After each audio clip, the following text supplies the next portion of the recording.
Assalamualaikum warahmatullahi wabarakatuh.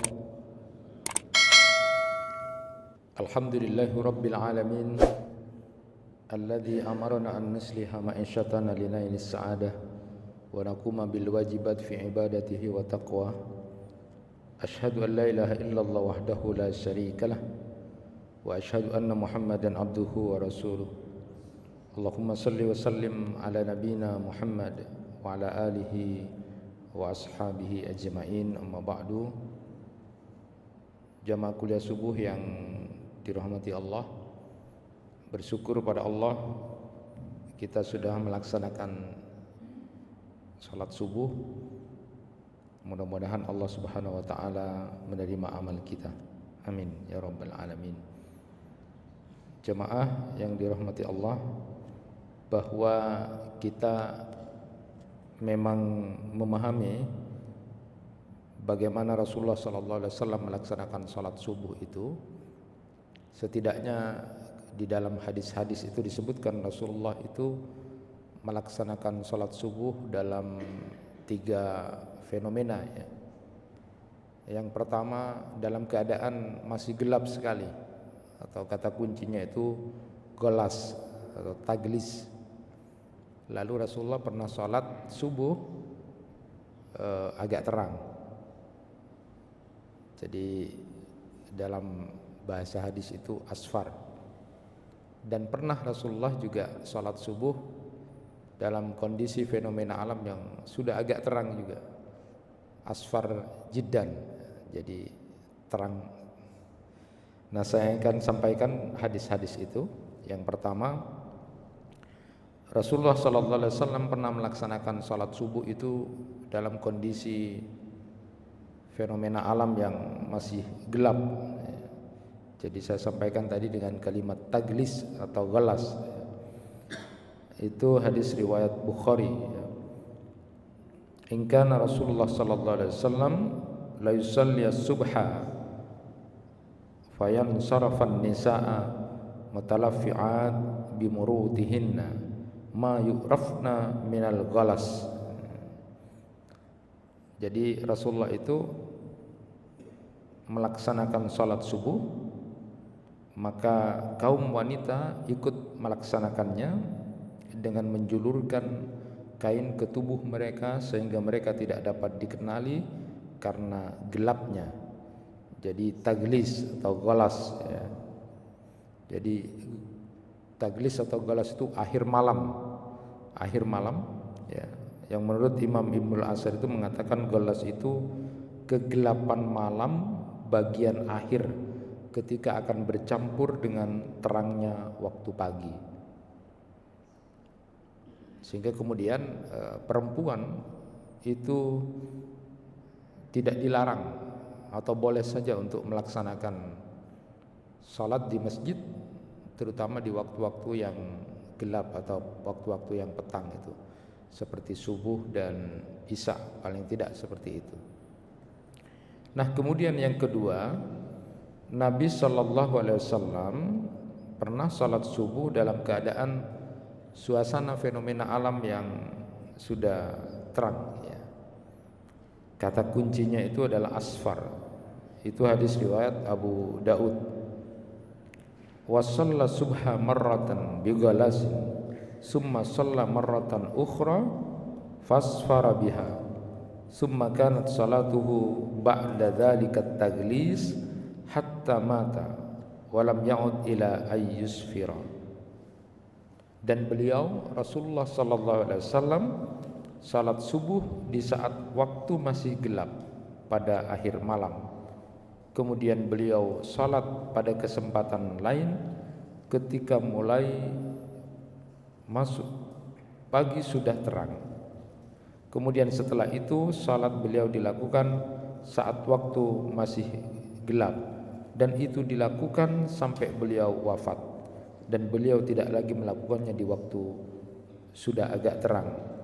Hadis riwayat Abu Daud. Jadi yang kedua ini riwayat dari Abu Daud itu Rasulullah pernah salat dalam keadaan sudah terang. Jadi asfar, tapi masih waktu subuh. Nah, yang ketiga, Nabi Shallallahu Alaihi Wasallam pernah melakukan salat subuh dalam keadaan dan suasana fenomena alam yang sudah terang sekali, ya. Asfar jiddan, itu hadis riwayat An-Nasai. Summa ja'u lisubhi hina asfara jiddan faqala kum fasalli subha. Kemudian Jibril mendatangi Rasulullah sallallahu alaihi wasallam untuk salat subuh ketika waktu pagi sudah terang sekali. Lalu dia berkata, bangunlah dan salatlah. Maka beliau Rasulullah sallallahu alaihi wasallam melaksanakan salat subuh. Hadis riwayat An-Nasai. Jemaah yang dirahmati Allah. Nah, inilah hadis-hadis yang memberikan sebuah gambaran kepada kita bahwa Rasulullah SAW pernah melaksanakan salat subuh itu dalam 3 kondisi itu. Jadi gelap, jadi awal waktu, lalu kemudian pernah di tengah itu, tapi masih waktu salat subuh. Lalu kemudian agak terang, lalu kemudian terang. Kalau pakai perhitungan hisab sekarang itu, waktu subuh itu kira-kira kalau pakai 18 derajat atau 20 derajat itu sekitar 1 jam 14 menit. Jadi waktunya dari salat subuh itu, waktunya salat subuh itu sekitar 1 jam 14 menit. Itu artinya Rasulullah pernah suatu saat salat di waktu masih gelap. Jadi di awal-awal waktu itu, setelah dikumandangkan azan, lalu kemudian ada salat di situ, lalu kemudian dikiran sedikit. Kalau pakai menit kurang lebih kira-kira 10 menit di awal itu masih gelap. Rasulullah juga pernah kemudian di tengah-tengah itu, jadi sudah hampir agak terang gitu. Dan pernah Rasulullah kemudian sholat masih waktu subuh di waktu yang agak terang itu. Nah, para ulama kemudian berbeda pendapat, ya, mana yang lebih utama di waktu gelap itu atau agak terang atau sudah terang itu. Hampir seluruh ulama, ya, jadi Imam Malik, Imam Syafi'i dan Imam Ahmad. Lalu kemudian di sini disebutkan Al-Auza'i, Abu Ja'far, itu menyatakan bahwa salat waktu dalam keadaan masih gelap itu lebih utama dibanding salat subuh di waktu yang sudah agak terang. Karena itu ghairu mandub, ya, tidak dianjurkan kalau sudah terang. Tetapi kemudian kalangan Kufiyun itu, penduduk Kufah itu seperti Abu Hanifah itu dan para sahabat yang lain juga termasuk As-Sauri di sini disebutkan. Kemudian ulama-ulama lainnya menyatakan bahwa salat penduduk kebanyakan Irak itu lebih suka kalau sudah agak terang. Jadi lebih utama agak terang. Nah, jamaah yang dirahmati Allah, ini memberikan sebuah gambaran kepada kita bahwa fenomena masalah subuh ini menjadi sesuatu yang menarik untuk dikaji dan dibahas, ya. Dengan asumsi bahwa ada fajar kadhib, ada fajar sodik. Jadi mulainya waktu sholat subuh itu adalah pada saat fajar sodik sampai terbitnya matahari, itu waktunya. Jadi kalau pakai ukuran 18 derajat atau 20 derajat tadi sudah saya sampaikan sekitar 1 jam 14 menit. Nah, jamaah yang dirahmati Allah, setidaknya kita mengenal ada 2 riwayat yang sudah masyhur bagaimana Rasulullah SAW bangun di waktu salat subuh itu sudah agak terang itu. Sudah agak terang. Pertama, tapi masih dalam waktu salat subuh. Masih dalam waktu salat subuh. Jadi kalau pakai 1 jam 14 menit itu masih salat subuh. Nah, Rasulullah SAW dalam salah satu riwayat pernah kemudian bangun itu sudah dalam kondisi agak terang itu. Ada satu riwayat bahwa Rasulullah SAW terlambat salat subuh itu saat beliau menerima wahyu Inna fi khalqis samawati wal ard wa ikhtilafil laili wan nahar la ayatil liulil albab. Jadi ini ketika disamperin oleh Bilal untuk menjadi imam, Rasulullah menyatakan, baru saja aku mendapatkan wahyu tentang itu. Celaka orang yang baca ayat ini lalu kemudian tidak mengamalkan. Jadi karena turunnya wahyu itu, Rasulullah sallallahu alaihi wasallam sempat dalam tanda petik waktu salat subuhnya agak terang, tapi masih dalam waktu salat subuh. Nah, fenomena ayat ini yang kemudian memberikan gambaran kalau mau belajar ilmu tidak hanya ansih seolah-olah kelihatan ilmu-ilmu yang harus agama gitu, tapi juga kita penting untuk belajar ilmu falak, ilmu astronomi, ilmu bumi, geofisika, geologi. Karena Rasulullah SAW menyatakan siapa yang baca ayat ini lalu kok kemudian dia tidak mengamalkan, maka kita juga penting untuk belajar untuk mengetahui tentang fenomena alam itu. Sebagai bagian perwujudan kita sudah baca ayat itu lalu kemudian bertafakkur terhadap apa yang menjadi ciptaan Allah. Dan yang kedua, riwayat, dan ini sudah masyhur sering kita sampaikan, bahwa Rasulullah SAW pernah juga salat subuh terlambat itu sudah agak terang saat beliau kemudian didatangi oleh malaikat Jibril. Jadi ketika Rasulullah salat malam, lalu kemudian ketika menjelang subuh itu sempat tertidur sebentar lalu kemudian bermimpi. Dan di dalam mimpi itu Rasulullah SAW melihat bagaimana perdebatan malaikat di tempat yang paling tinggi ya. Perdebatan itu tentang kafarat, tentang kira-kira amalan-amalan yang bisa punya nilai tinggi di hadapan Allah Subhanahu wa taala. Dan sudah kita sebutkan, pernah kita sebutkan bahwa amalan itu adalah saat dia berwudu di waktu yang sangat dingin, dan yang kedua kaki kita ketika melangkahkan ke masjid, dan yang ketiga adalah pada saat kita menunggu antara salat satu dengan salat yang lain. Jadi karena mimpi itu Rasulullah SAW kemudian datang ke subuh itu dalam keadaan yang sudah agak terang. Lalu kemudian di riwayat itu juga disebutkan beberapa amalan yang kemudian bisa mengangkat derajat manusia di hadapan Allah. Amalan itu diantaranya adalah menyantuni orang-orang miskin, lalu berkata, berkomunikasi dengan orang lain dengan perkataan yang lembut, lalu kemudian mengerjakan salat malam di saat banyak orang yang dalam kondisi tidur. Jadi inilah dua riwayat yang kemudian memberikan gambaran Rasulullah pernah datang ke subuh itu dalam keadaan sudah agak siang. Artinya tetap masih dalam waktu salat subuh. Jadi yang pertama tadi bercerita tentang turunnya wahyu, inna fi khalqis samawati wal ard wa ikhtilafil laili wan nahar la ayatil liulil albab tadi, yang kemudian Rasulullah sempat menangis, meneteskan air mata, lalu kemudian mengatakan siapa yang baca ayat ini kok tidak diamalkan, maka kemudian dia akan celaka.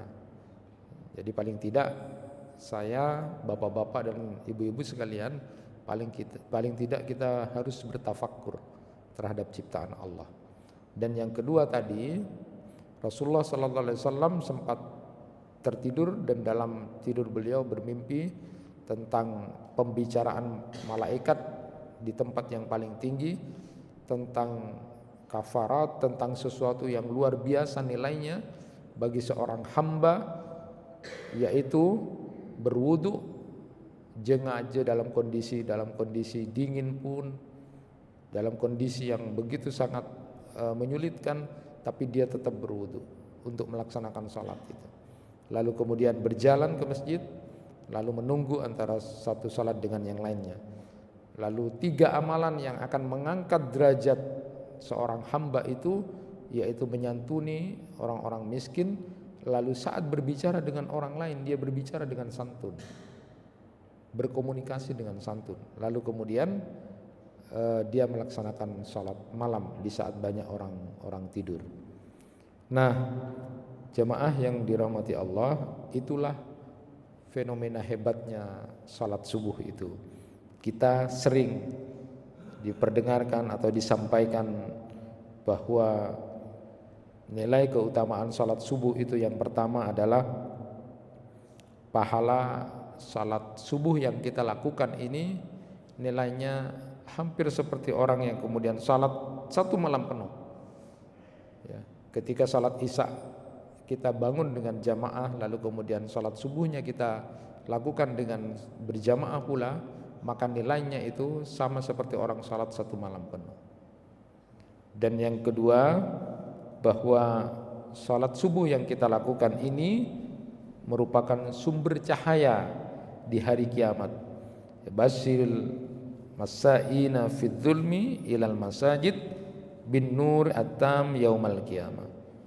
Jadi berikan kabar gembira kepada orang-orang yang berjalan di waktu masih gelap untuk datang ke masjid.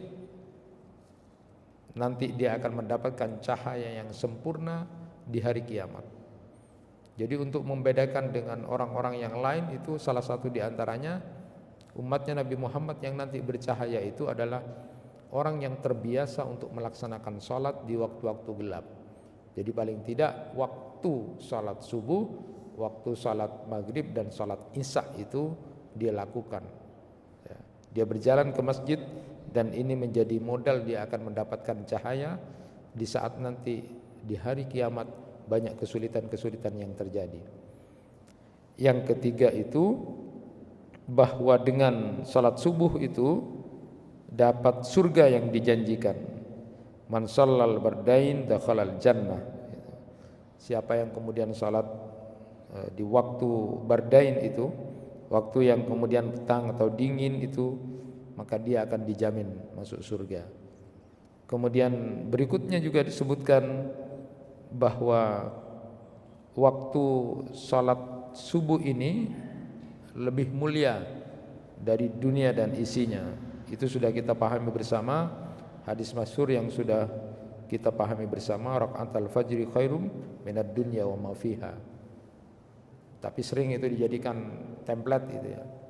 Jadi kalau ada orang terkaya di dunia ini, maka seorang hamba yang kemudian melaksanakan sholat subuh itu jauh lebih kaya dari itu. Kemudian berikutnya disebutkan bahwa waktu subuh ini akan menjadi saksi buat kita, karena para malaikat kemudian menyaksikan sholat kita. Aqimis salata liduluki syamsi ila ghasaqil lail wa qur'anal fajr inna qur'anal fajri kana masyhuda. Jadi persaksikan betul. Dan kemudian salat subuh ini juga orang yang melaksanakan salat subuh secara berjamaah berada di dalam jaminan Allah. Man shalla subha fa huwa fi dhimmatillah. Jadi kalau sudah berada dalam jaminan Allah itu, apalagi yang menjadi urusan, sungguh luar biasa. Nah, Bapak dan Ibu serta saudara-saudara sekalian, kita juga pernah mendengar ada seorang penguasa Yahudi pada waktu itu yang menyatakan mereka tidak akan pernah takut kepada umat Islam itu kecuali umat Islam itu sholat subuhnya itu sama dengan sholat Jumat. Dan itu sampai sekarang pun kemudian masih belum ya. Sehingga kemudian kalau ada orang yang menyatakan orang Yahudi tidak pernah takut ya.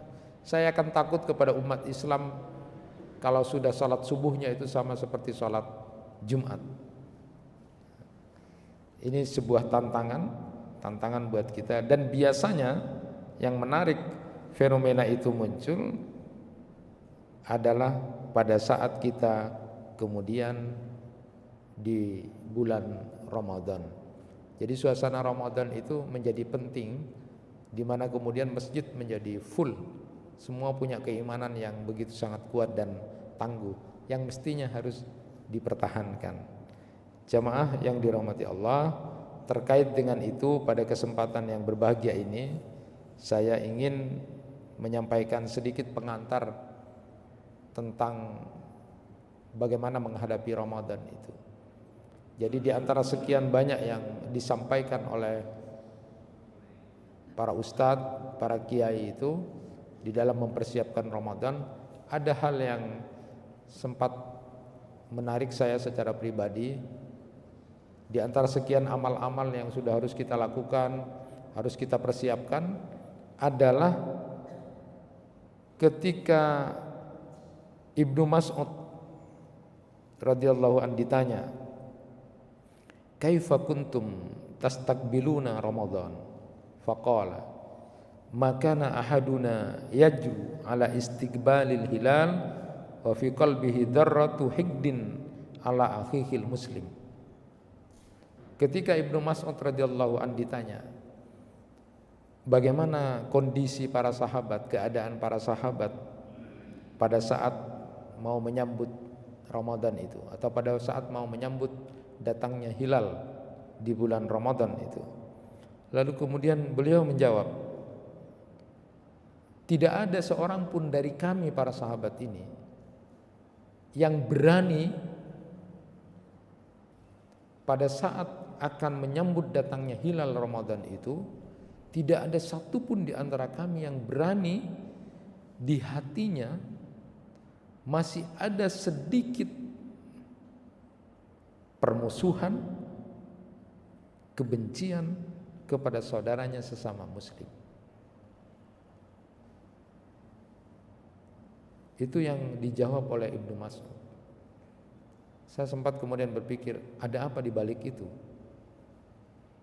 Kenapa ketika ditanya sebelum Ramadan itu tidak ada satupun sahabat yang masih punya keberanian di hatinya itu masih ada kebencian, kedengkian, sesuatu yang tidak baik kepada sesama muslim. Dan ternyata kalau kita baca kitabnya Ibnu Rajab Al-Hambali di Lataiful Ma'arifnya itu, saya juga baca itu, ketika menjelaskan bulan-bulan itu, bulan Muharram, bulan Rabiul Awal, terus dijelaskan saat menjelaskan tentang bulan Sya'ban, menjelaskan tentang bulan Sya'ban, di akhir bahasan tentang bulan Sya'ban itu beliau menekankan jangan sampai kemudian dosa bisa menghalangi untuk dapat ampunan dari Allah, terutama di samping dosa syirik adalah permusuhan. Amalan yang paling utama di bulan Sya'ban itu adalah kebersihan hati.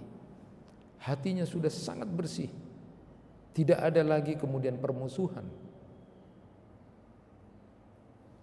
Maka kemudian ketika Ibnu Mas'ud memberikan gambaran, kami para sahabat ini tidak ada satupun yang berani ketika sudah mau menyambut Ramadan itu masih ada kebencian, kedengkian dan permusuhan. Nah, apa rahasianya di situ, jamaah yang dirahmati Allah?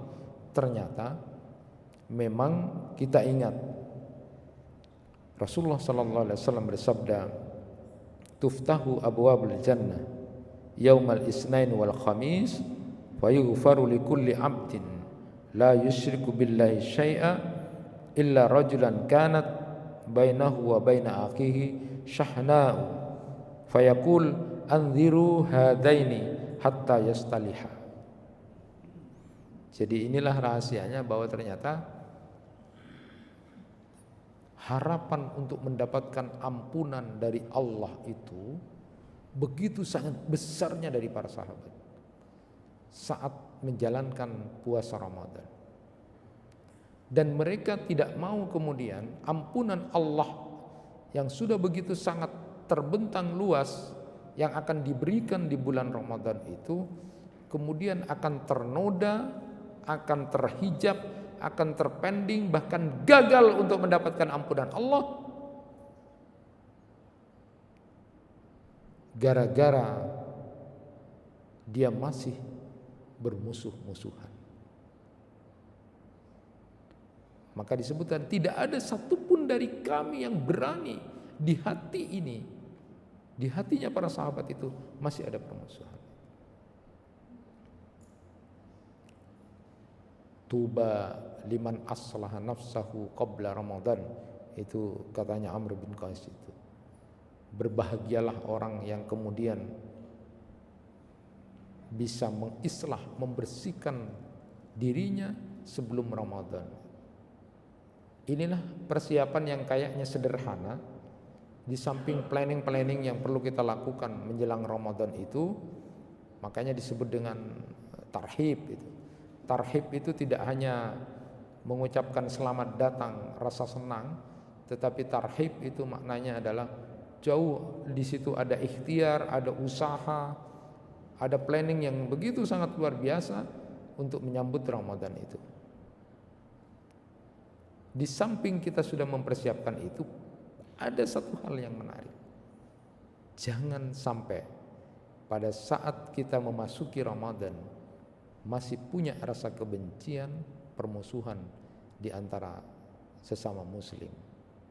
Kalau itu ada, maka itulah hal yang ditakuti para sahabat, karena mereka nanti akan menyesal tidak akan mendapatkan ampunan dari Allah. Karena Allah akan menyuruh menunda. Andiru hada hatta yastalia, andiru hadain hatta yastalia. Tunggu, jangan beri ampunan ini orang, jangan beri ampunan orang ini sampai dia kemudian tidak ada persoalan. Berat memang. Ini hal yang kemudian jarang kita perhatikan, padahal ini justru sangat menentukan. Jamaah yang dirahmati Allah, oleh karena itu penting untuk membersihkan hati kita, berusaha untuk menjadi orang yang kemudian tidak bermusuh-musuhan, yang itu sebenarnya dimulai dari rasa egois kita. Kalau dalam ilmu psikologi, kenapa orang kemudian masih seperti itu? Tidak mau, biarkan aja lah itu urusan saya. Nanti urusan saya dengan Allah enak gitu. Kenapa dia tidak mau?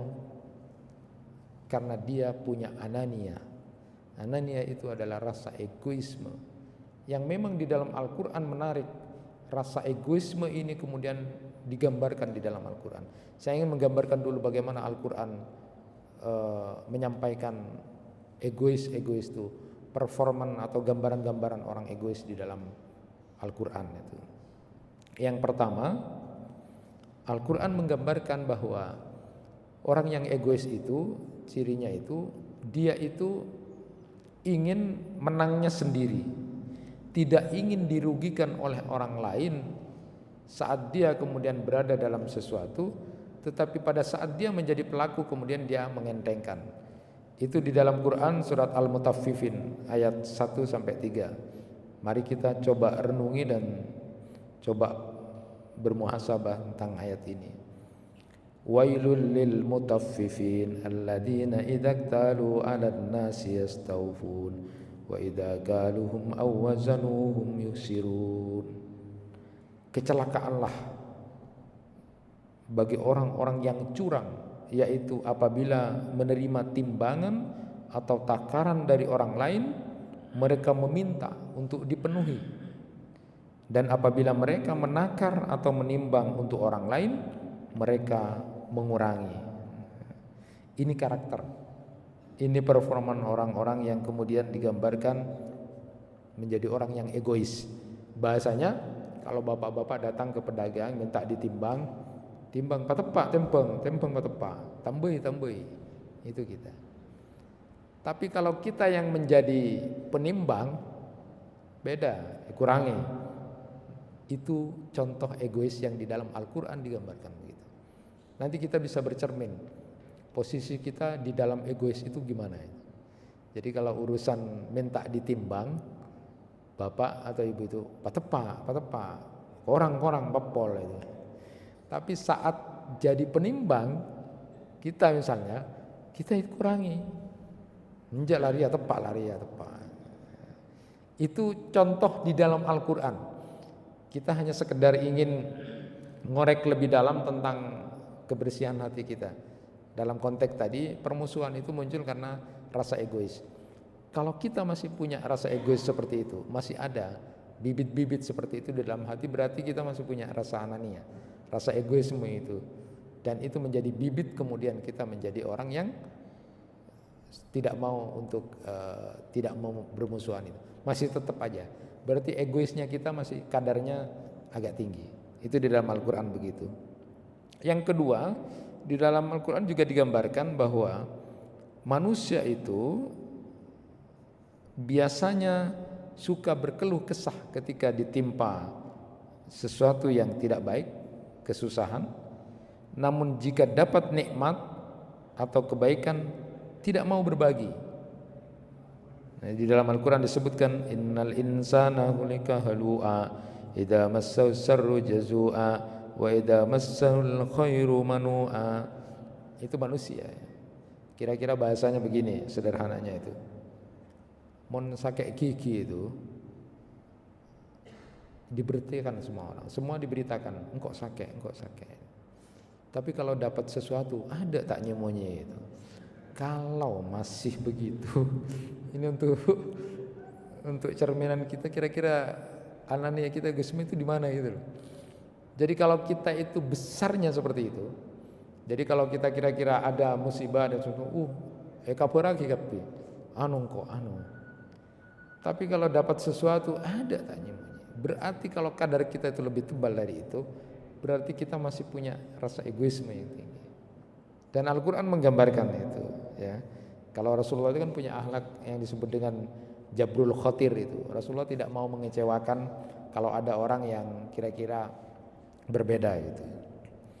Nah, kemudian gambaran yang ketiga, potensi kaum laki-laki terhadap istrinya untuk mau menang sendiri. Jadi bapak-bapak, para suami itu potensinya untuk egoisme itu tinggi. Sehingga kemudian di dalam Al-Quran disebutkan wa asiruhunna bil ma'ruf. Nah, pergaulilah istri-istri kamu itu dengan baik. Jadi memang potensi egois itu mau menangnya sendiri itu banyak di kaum laki-laki atau para bapak itu. Sehingga kemudian diingatkan oleh Rasulullah sallallahu alaihi wasallam, la yafruq mu'minun mu'minatan in syahita minha khuluqa radhiya minha akhar. Seorang suami atau seorang mukmin suami jangan membenci mukminah, jangan membenci istrinya. Jika mereka suatu saat sudah tidak suka pada istrinya, ini penting. Jika suatu saat tidak suka pada istrinya, maka ingatlah kelebihan-kelebihan istrinya. Jadi saya sering di bimbingan perkawinan itu menyatakan kalau suatu saat nanti mawaddahnya itu, cintanya sudah mulai berkurang gitu. Mulai berkurang, atau bahasa bapak bosan katanya.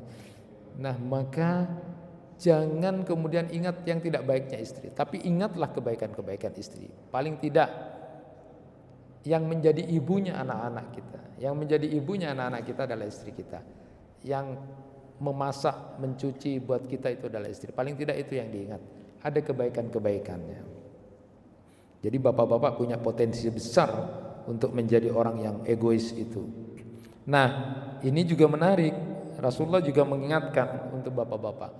Kalau bapaknya itu ingin melihat istrinya dalam kondisi yang cantik dan baik, maka sebenarnya istri juga punya hak untuk melihat bapaknya dalam kondisi yang ganteng dan baik.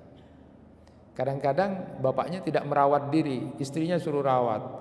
Para istri itu, perempuan itu merawat diri, Pak, takut bapaknya macam-macam. Tapi bapaknya yang tidak merawat, itu salah. Itu berarti egois gitu. Jadi bapaknya juga harus berusaha untuk menjaga diri yang tetap bagus gitu. Bahasanya seperti itu. Nah, itu yang ketiga, gambaran Al-Quran. Nah, ini lagi. Kemudian yang keempat, yang egois itu juga gambarannya adalah keengganan kaum wanita untuk dimadu. Itu juga egois ya, egois. Ya ibu-ibu jangan kiri saya nanti. Dan ini cuma gambaran bahwa ketika istri itu tidak mau dimadu itu juga egois ya.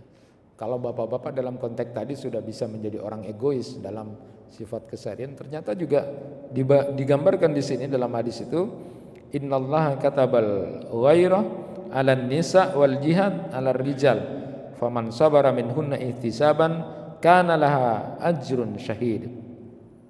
Sesungguhnya Allah menuliskan kecemburuan atas wanita dan jihad atas laki-laki, maka barang siapa dari mereka sabar dan ikhlas maka baginya pahala orang mati syahid. Jadi Islam itu memberikan kebolehan untuk poligami itu, memberikan kebolehan ya. Jadi kalau ibu-ibu atau para istri kemudian itu enggan untuk dimadu, maka itu juga egoisme. Egois itu namanya.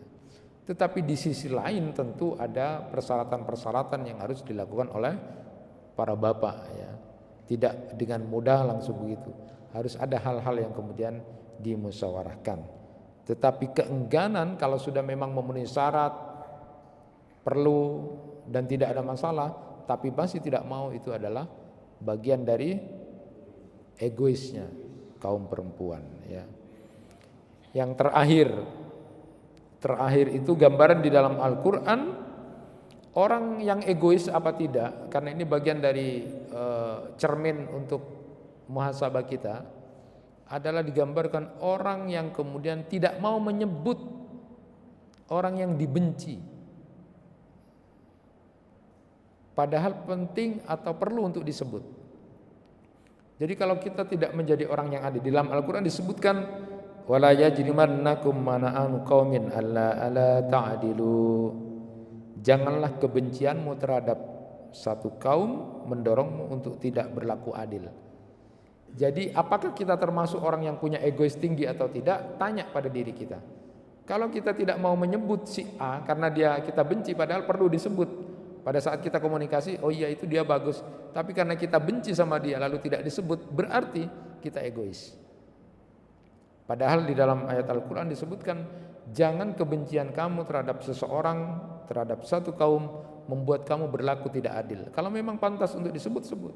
Tapi kalau kita tidak mau, harap mata sepuh, padahal dia kan penting untuk disebut, beci engkau, nah, itu berarti kita tidak adil. Itu berarti kita egois. Inilah bapak-bapak dan saudara-saudara sekalian, kalau para sahabat saja menyatakan kami itu tidak berani menyambut bulan Ramadan, tetapi di hati kami masih ada kebencian, masih ada permusuhan, kami tidak berani untuk menghadapi Ramadan, karena kami tidak ingin menukar ampunan Allah terpending, gagal gara-gara seperti itu. Makanya Ibnu Rajab Al-Hambali menyatakan bahwa amal utama adalah membersihkan hati di bulan Sya'ban pada saat kita ingin menyambut Ramadan. Itu yang bisa disampaikan untuk para bapak dan ibu. Inilah cerminan kepada kita di mana kita sudah menakar apakah kita termasuk orang yang egois atau tidak tadi, dengan cara paling tidak ilmu-ilmu Al-Quran itu sudah kita pelajari untuk kita jadikan rujukan untuk kita tidak menjadi orang yang egois, mencoba untuk memanajemen hati agar kita kemudian tunduk kepada aturan-aturan agama, aturan-aturan yang sudah disebutkan di dalam Al-Quran maupun hadis-hadis Rasulullah SAW. Selamat melaksanakan ibadah puasa nanti kira-kira dalam waktu yang akan datang. Mudah-mudahan Allah Subhanahu wa taala bisa memberikan kekuatan kepada kita, kekuatan iman, keadaan yang nyaman, kesehatan, sampai kita full mendapatkan pertolongan dari Allah, sampai kepada tujuan untuk mendapatkan ampunan dan pembebasan dari api neraka. Itu yang bisa disampaikan, mudah-mudahan bermanfaat. Kurang lebihnya mohon maaf. Wassalamualaikum warahmatullahi wabarakatuh.